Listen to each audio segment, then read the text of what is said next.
Hey guys, so after my audio debacle and like people had opinions and I get it because I also hate when the audio is bad. I've just been having so many tech problems, so many tech problems. I just want to know from all the crystal girlies, from all the like astrology girlies, is there a retrograde happening? Because like I have no other explanation for this. Randomly, I filmed a video today, it was all good and well. I filmed a video yesterday. It was actually not all good and well. My video got demonetized, and I'm not going to get into my conspiracy theories. I actually don't want to get into it. Anyway, I filmed a video today and yesterday. All was good and well. Today, my camera didn't want to record. My OBS didn't want to record. The audio started like peaking unnecessarily. I need the astrology girlies to tell me if Mercury is in some kind of retrograde again, because I'm sick and tired of it. Do you guys want to know my big three so you can let me know if I'm going through tech issues because of astrology? I am an Aries sun, Virgo moon, and a Leo rising. Okay, so if anyone's got any thoughts and feelings on that, let me know. And tell me your big three. I want to see what the vibe is. Anywho, today was about Glamzilla, which I actually haven't talked about in a while. But that's because she was kind of going under the radar, and it's because her views are lower than they used to be, but so are Michaela's, and I think it's just like an overarching kind of a situation. I have a few little bits and bobs to tell you guys about, and I hope you guys are excited about it, because I'm excited too. I actually didn't talk about this when this first happened, but she did do an interview with Rich Lux. Rich Lux is like OG old school drama channel. He's considered to be a bit of like a rage baiter and like does stuff to get a reaction out of people, and obviously is really close friends with Jeffree Star, which isn't my fave. All love and respect though, like not my fave part. I've been in this thing where I put on like a really weird American accent. I do it with all my friends, and I feel like I'm gonna do it in YouTube videos, and people are gonna be like, what is that? Like that's what that is. Anyway, so she did an interview with him, which I thought was really strange, because he, out of all drama channels, and that's coming from me, the biggest Michaela hater, has been like such a Michaela hater, that for her to even platform him when they've been like this, like Glamzilla Michaela, is very, very odd to me. But it's just as odd as like another one of Michaela's friends doing a Jeffree Star cosmetics review. Like, you've both platformed your best friend's biggest haters. Like, I don't get it. Anyway, so she did a Rich Lux interview, and I kind of wanted to watch it with you guys, but when this first came out, there wasn't enough for me to talk about, so I just kind of left it. But now there's other things, so I'm just gonna bring you guys right back to the drama. This happened January 15th. So in the caption, she says, I sit down with Rich Lux. He's been creating daily gossip content for 10 years and has built a cult following of beauty lovers hooked into finding out the latest tea in our beauty community. It's never hurtful until you're the topic of discussion. So I sit down to find out why he talks about people in our beauty space. Then, and the unthinkable happens.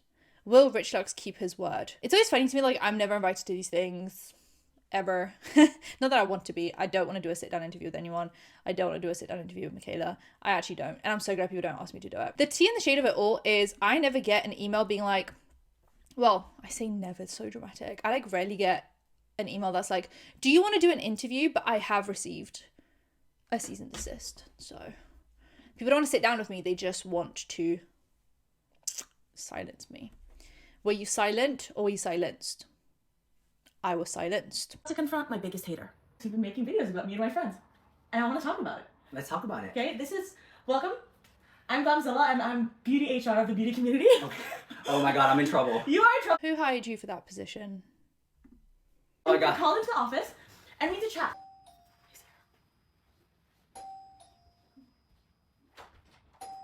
Doing this is it's I don't want to cry. Have you ever seen a clown cry? It's the saddest thing in the world. Well, I knew you would. Hi, everyone. I want to chat. I have a lot to say. Yeah, sit. Okay. Thanks for being down to do this with me. Thank you for having me. It really means a lot. Okay, I gotta say, I'm just gonna jump right into it. For years, you've made videos about me and my friends. Over 10 years. Yeah, over 10 years. I've been doing videos for 10 years every day. Mm-hmm. And some of the videos have been about me. Yeah. Some of them have been about my friends, people I love, people I respect in the community. And I'm just gonna straight up tell you, it's toxic as fuck.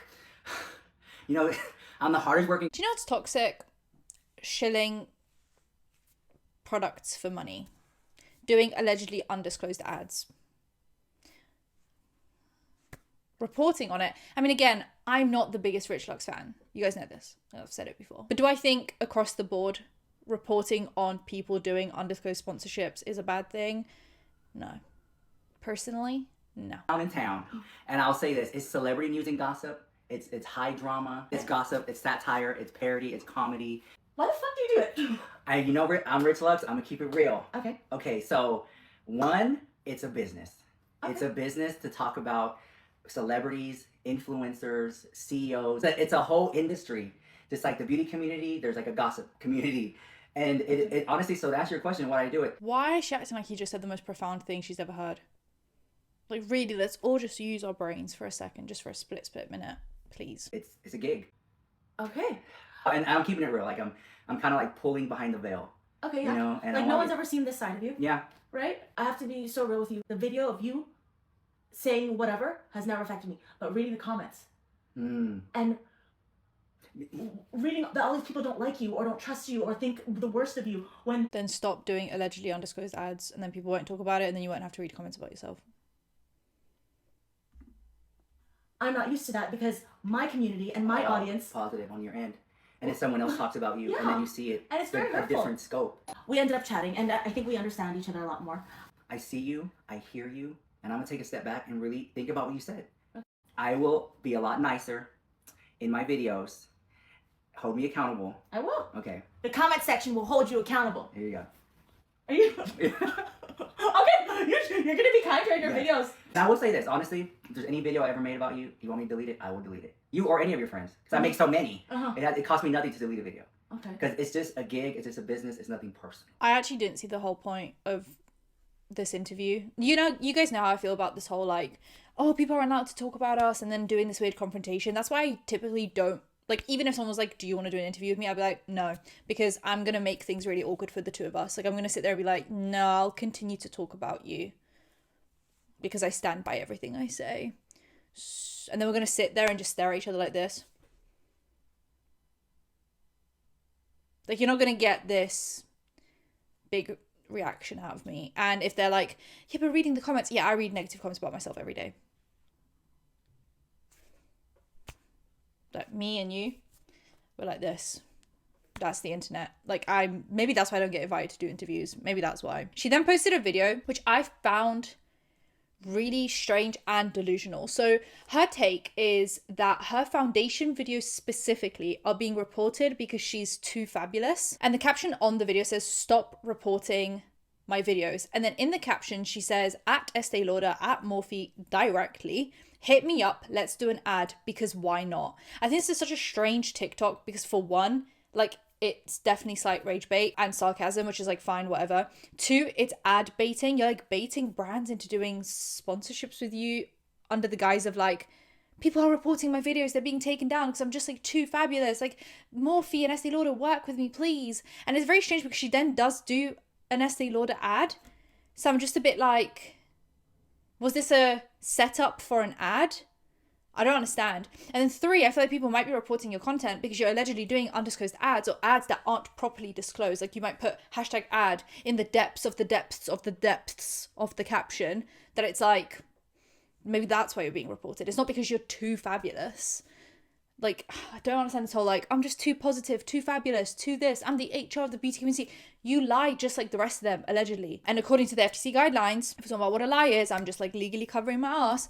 The FTC guidelines are you must verbally and very like obviously disclose an ad, and that being in the video saying this video is sponsored by X brand, putting the ad label before the show more tab in your caption and putting the paid partnership tag on your videos. That is like proper disclosure, which you never do, allegedly, unless a brand asks you to do it, which you can tell that they've asked you to do it because it's added in afterwards and it sounds completely different.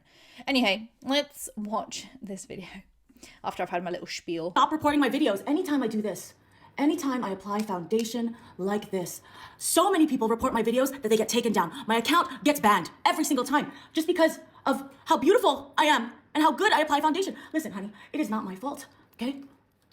It's not my fault. Like, this is not an ad. Y'all are really pissing me off because if it's an ad, I'm gonna say it's an ad. You know how hard it is to get an ad these days? My gosh, I'm not your regular. Get used to it. If it's an ad, it's gonna be marked like an ad. And you know what? The girls just love it. They get the gig. I give them the before and after, no filters, every single time. And you know what? I'm gonna shoot my shot. Morphe, I use your M09 foundation brush, and I love it. And Estee Lauder, Double Wear, the new formula is fire. Sponsor me. Let's make this an ad because why not? Hold on, if this is the first time you're seeing one of my videos, I want to formally apologize. I'm a very nice girl, okay? The beauty community is just so cutthroat. It's so evil. It's so...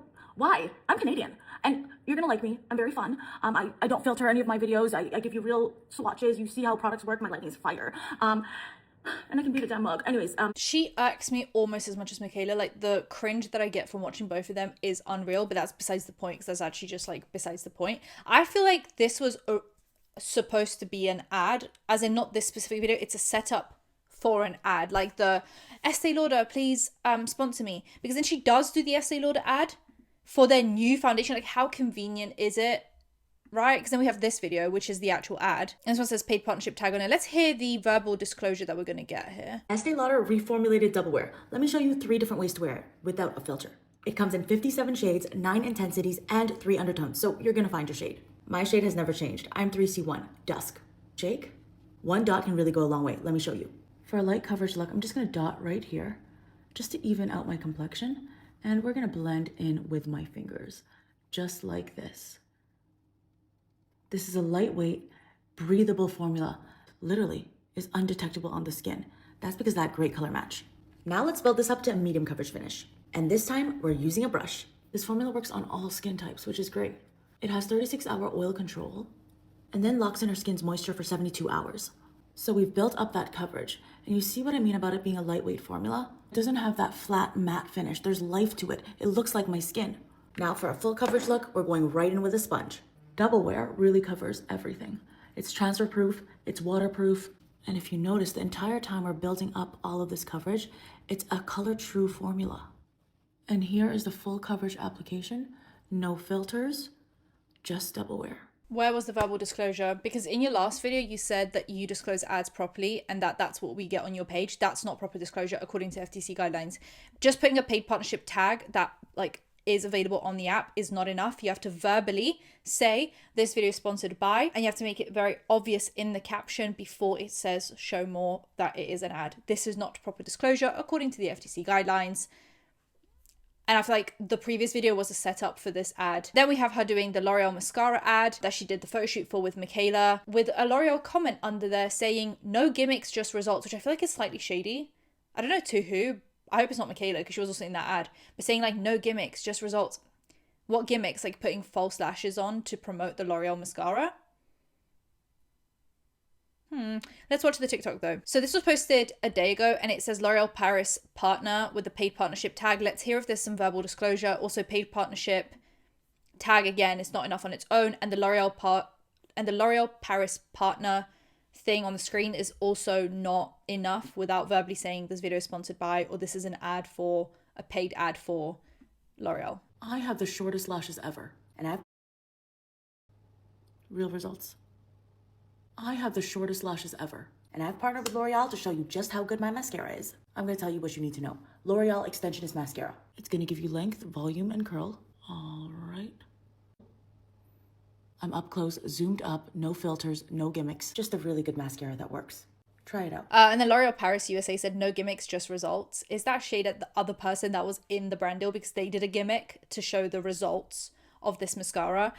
Anyway, this one is like slightly better disclosure because she does say that she partnered with L'Oreal, which is like, we're almost getting there. Still not quite, but we're almost getting there. But then she has been doing this thing recently where she portrays things as ads that aren't ads. Like usually we know these people aren't disclosing ads because we know what an ad looks like. The caption starts looking very different. They start putting in claims of the product that they normally wouldn't put in the caption. They say things in a way that's like, that sounds like a script that you've been handed by the brand. So we usually can say like, oh, this is an ad and this isn't an ad. So that's how we figured out who was doing undisclosed ads and who wasn't. But now Glamzilla is portraying everything in the same way, and I feel like that's not a way for her to be like super educational, or because that's how she wants to make her content and put all the info in the caption about the product. I feel like it's, allegedly, this is my opinion, I feel like if I had to think about why she's doing that, it's so that it's harder for us to tell the difference between an undisclosed ad and not an ad. Does that make sense? So like, for example, this one isn't an ad that I'm going to show you now. So it's new MAC lipsticks, and it just says swatching the new MAC lipsticks. In today's video, we swatch the new MAC Cosmetics Powder Kiss Soft Focus 10-hour long wear hazy matte lipsticks. It comes in 24 shades and gives you a soft focus blurred lip look. You can expect it to be a long wearing matte finish that feels weightless on the lips while hydrating for up to 10-hour wear. At MAC Cosmetics, Powder Kiss Soft Focus 10-hour long wear hazy matte lipsticks, swatched in the following order: off the market, be my blah blah blah, whatever. But it's not an ad because she didn't put one of the partner tags, but she's saying it in the same tone that people usually do the captions for sponsored posts. It's starting to make me think, are you just trying to confuse people so that they don't call you out for doing undisclosed ads and report your videos for doing undisclosed ads? Let's swatch all the new MAC lipsticks. Here's Off the Market. It's a neutral beige. Do with that information what you will. Be My Bridesmaid is a cool beige.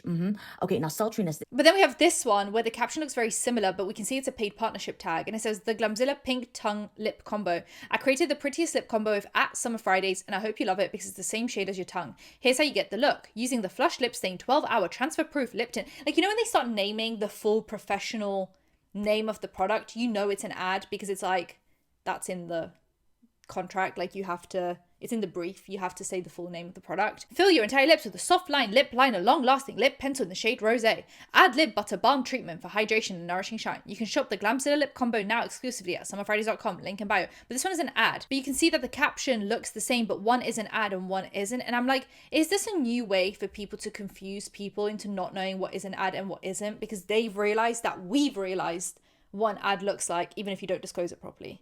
Am I being crazy, or am I onto something? You guys let me know. Anyway, that's all the Glamzilla tea we have for today. Subscribe, hit the bell, like, comment for engagement. Let me know what you think about any of this, and I'll see you guys in my next one. Bye, guys.